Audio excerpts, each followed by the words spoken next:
Class A, the modern science of consciousness. On to something a bit more controversial. Welcome to the second part of the course. In the first part, we were mostly going through the basics.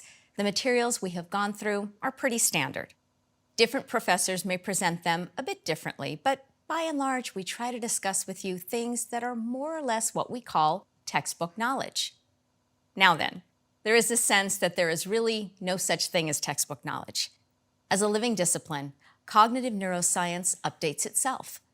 That's because the work we have to do to understand the brain is not complete yet. You may think this reflects badly on neuroscience, and that other sciences like physics or chemistry are the real hard sciences where things are absolute. But that would be a misunderstanding. Most important topics in science, and biomedical sciences in particular, are under active research, which is why even though we cannot cure every type of cancer yet, there is still hope. In research, often there are different viewpoints. We have to evaluate the evidence and carefully come to our own conclusions. You may remember how we have gone through competing views in the early versus late selection debate in Class 3.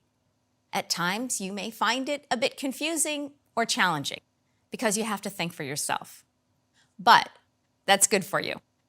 The way to go about this is to treat it as a fun and exciting exercise, and it is really very good training in and of itself, to learn how to argue and to find out what is the best answer when both sides of the debate seem to make some sense. This is just as useful, even if you don't go into science further. You need this skill to be a good clinical psychologist, a business partner, a manager, or just to talk about politics with your family and friends. So in the coming few classes, we will do more of that exercise. The materials presented may represent a somewhat subjective take on a difficult topic, consciousness. There are facts, but there are also opinions. We will go through the arguments together, but you should feel free to form your own views. It may be a very good thing if you end up disagreeing with the conclusions we present to you. So long as you can lay out your own arguments based on scientific evidence and logic, this would be a wonderful achievement and learning experience. So get ready to exercise your critical thinking muscles. Science should never be just about remembering some facts. Let's do some science together.